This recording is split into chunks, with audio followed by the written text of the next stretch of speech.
the Popish Plot. I'm Nate. I'm Jessica. And I'm Mike. Today, we're here to talk about something that's been bothering us. Yeah.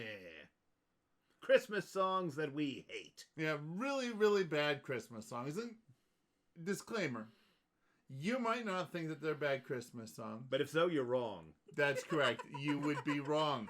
These are bad Christmas songs. Mm-hmm. Some of them, for reasons that should be blatantly obvious. But we'll get to that.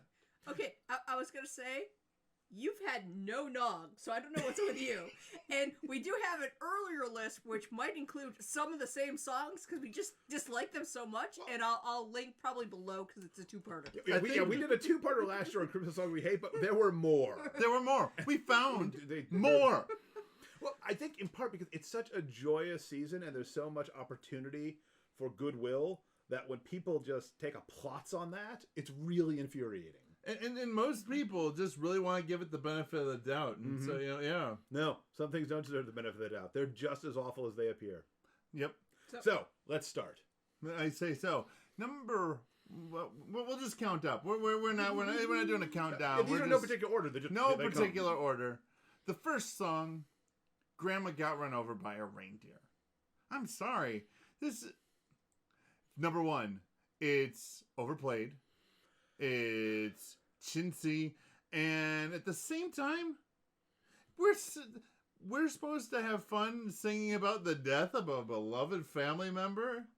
No, I can go due to some form of vehicular manslaughter. I can totally be on board with the chintziness. I can totally be on board with the really grim humor. Yay! It's not depressing. But it's just the fact that I've heard this song 1,000,000,000 times the whole of my life. Because it's cool to do, like, anti-Christmas programming. Yes. It was funny the first, I don't know, 1,000 times I heard it when I was under the age of 15. Oh, man, when I was 13, this is the best thing ever. Right? Yes. And last time we gave this a buy because it's a comedy song, so, we don't expect great lyrics. You take... But, yeah. There are so many times that you can hear it that you're like, this isn't festive. It's like fingernails across a chalkboard in the middle of your brain. And everybody No. I stand by the fingernails across your chalkboard Christmas song about animals is Dominic the Donkey, where they just make donkey noises. Yeah. It's not even a song. Seriously. And if you don't know what it is, it's probably because you don't live somewhere in the Midwest where apparently this is a thing. If you don't know what it is, the first question that you should ask yourself is, do you really want to? Would you like to listen to 3 minutes of donkey noises? Because here's the thing. Once you know about what this is, you can't ever unknow it. Mm-hmm. Once you've heard it, you can't unhear it. So if you really want to know, Google it. It's there. It's not hard to find. But we warn you. But we've better warned off you without it. Now, I'm normally a Midwest supremacist, but this is one of those things where, no, we earn the reputation that outsiders have of us. Uh-huh. This is a terrible, terrible song. All right, what's the next disaster? Well, actually, I was going to say, Mike, is there one that you feel needs to make the list? I mean, I had Grandma Got Run Over. Jess had Dominic the Donkey. What do you got? I don't have a song. I have an entire body of work. Okay. Several people have recommended to me, and it's really hard to continue to regard them with Christian charity. The Christmas stylings of Pentatonix. They're just not that good. They're deeply overrated. I've heard much better a cappella. Please stop recommending Pentatonix to me. I can see that. Anything. It really is the problem with a cappella. No offense to those people who do it. And can do it well. And do it well. But it's one of those things where there's a very wide margin between... A really wide margin between very, very bad and very, very good. That's just a whole lot of humdrum in the middle. They're that meaty part of the curve. There's nothing to recommend it. There's just this bell curve where most everything is right. Pentatonic is the whole bell. Yeah. Yeah. Also, I can totally see in that, it's not that I dislike their music, but, people go on like they're the best singers ever, and like, that was like a nice bread. song. It's not terrible. It's just people act like it's the end-all, be-all of Christmas music. I agree. I was once sent to a church conference at a parish that was famous for its music and its professional musicians. And I realized our home parish, with its ragtag group of underpaid or even unpaid musicians, was better than their band of professionals. That's what Pentatonix is. I've heard much better a cappella groups with no backing.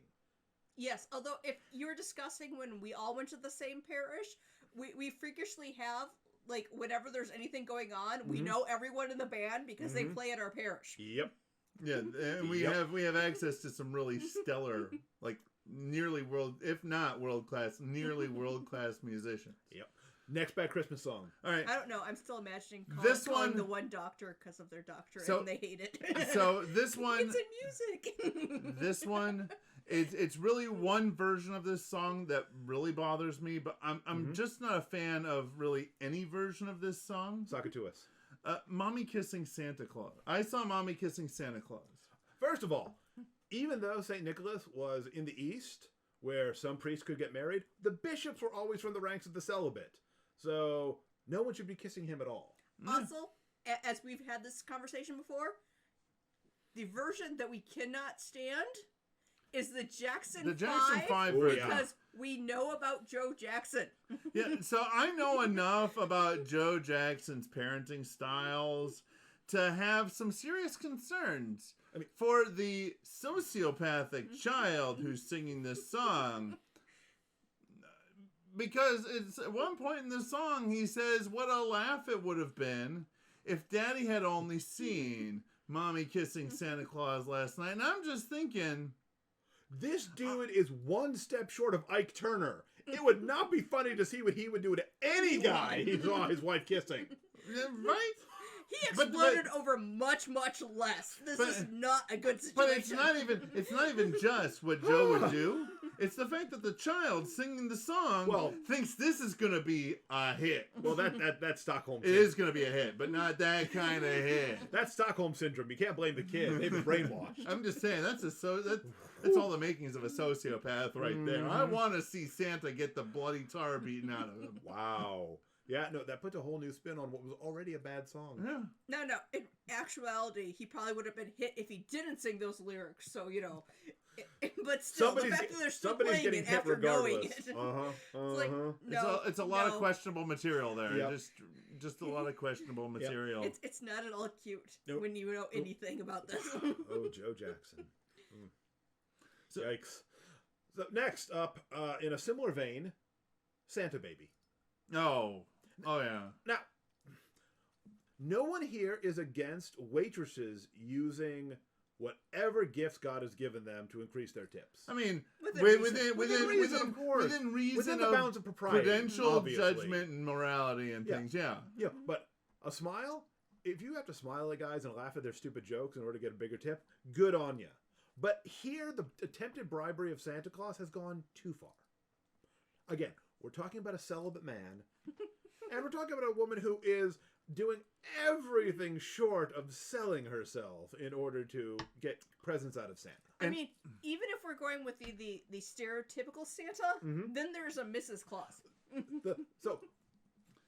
You're going to encourage infidelity? You're going to be the other woman? Come on! And every version only shows up with the guy once a year. I mean, that's not even a good other This woman. is behavior totally going to get you on the naughty list. And you're selling yourself short, sister. And every version of this song, every single person I've heard sing it, always tends to come across a little like the Marilyn Monroe "Happy Birthday, Mr. President" version. It's very breathy. It's very breathy and... Yeah, no. I don't know the history of the song, so I don't know if it predates that at all and what earlier versions would have sounded like. But anything after that, totally. I have the feeling that it was made probably in the late 20s, early 30s, where that was the style of music. So that does not bother me. I actually, artistically like it sometimes. Sure. But yes, the fact that you're just constantly getting stuff out of Santa Claus is not at all festive. In a way that you can tell it's totally, not at all G-rated. And for those of you living in the real world, where Santa doesn't actually bring the whole host of presents underneath the tree. Sorry, children. Wait, what? I mean, growing up, we had one Santa present, and the rest were mom and dad. Like, I know there are rich people that might have, a bunch. Well, the thing that always... But she's getting a Mercedes. Yeah, diamonds, Diamonds. a submarine. Oh, yeah, it's crazy. Crazy stuff. I feel sorry for the person who's got to actually afford that Christmas list.